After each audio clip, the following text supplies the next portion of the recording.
Solving exponential equations without using logarithms. In this video, we'll be solving equations involving exponents that have variables. And we probably won't have access to a calculator, so we want to use properties of exponents to help us solve these equations. The first example, 4 to the 2x plus 3 equals 1. We'll notice that x is part of the exponent with the base of 4. So we want to write the number 1 as 4 to some power. And now we're going to set our powers equal. And we notice this is a very simple equation to solve. We subtract 3 from both sides, divide by 2, and my claim is that x equals -3/2. Now to check my solution, I'm going to substitute -3/2 in place of x in the original equation. And I'll do this math. 2 times -3/2 is -3, plus 3 is 0. 4 to the 0 does equal 1, so my solution is correct. So we want to handle the second example by noticing the x is part of the exponent with the base of 3.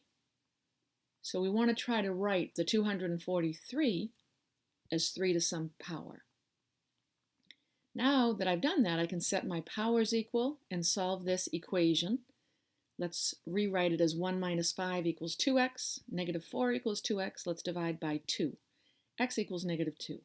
Now we're going to check this solution by substituting -2 in place of x in the original equation. And we get 1 plus 4, or 5 for my exponent. 3 to the 5th does equal 243. So now we'd like you to try a couple on the next slide. You can put the video on pause right here.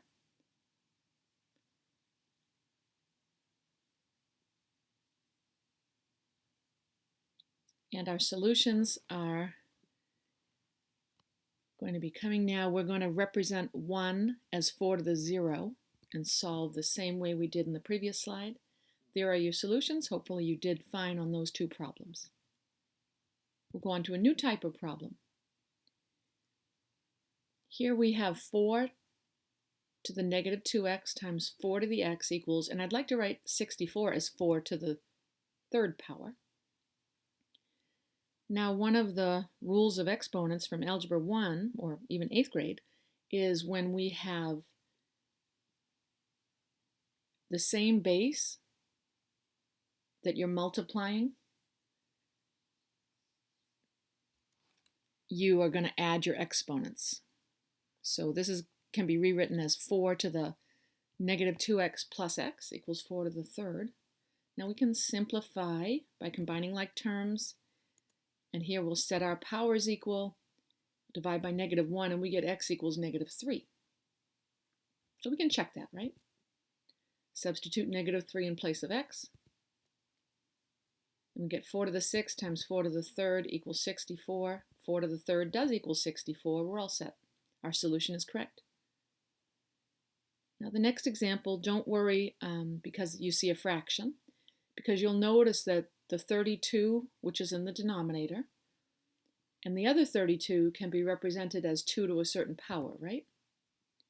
And now let's apply the negative exponent rule and rewrite 1 over 2 to the 5th as 2 to the -5. Now let's apply the product property and call this 2 to the x minus 5 equals 2 to the 5th. We'll set our powers equal and solve for x. My solution is x equals 10, which we're going to prove right now. And again, this will likely be on a test or in an assignment where you don't have access to a calculator. So do you really want to multiply out 2 to the 10th power and then divide by 32? I don't think so. Instead, let's represent 1 over 32 as 2 to the -5. Now let's apply the product property and we get 2 to the 5th equals 32, which definitely checks out. We have one last type of problem to solve here.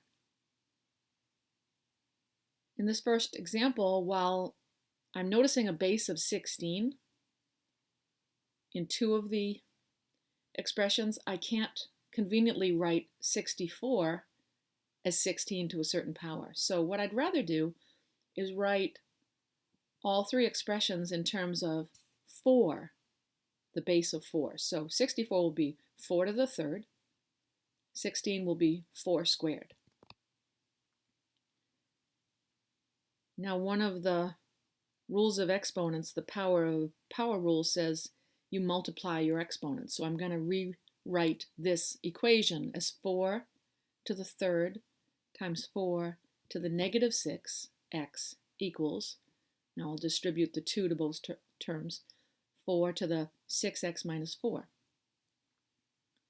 Now on the left-hand side, I can combine those two terms being multiplied as 4 to the 3 minus 6x.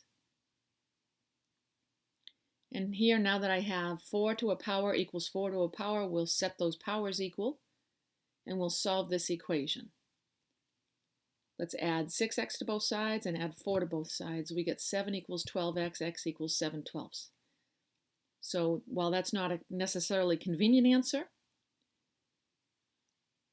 it could certainly be checked in the equation to make sure that that was correct. In the last example, we have choices. We could represent everything as 216 for the base, or 6 for the base.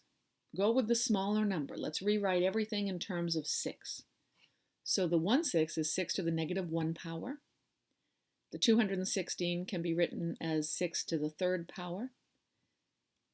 And now let's apply the power of a power rule. Let's multiply our exponents there on the left-hand side.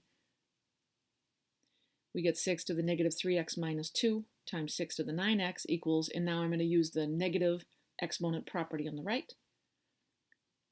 Now on the left-hand side, I can add my exponents together.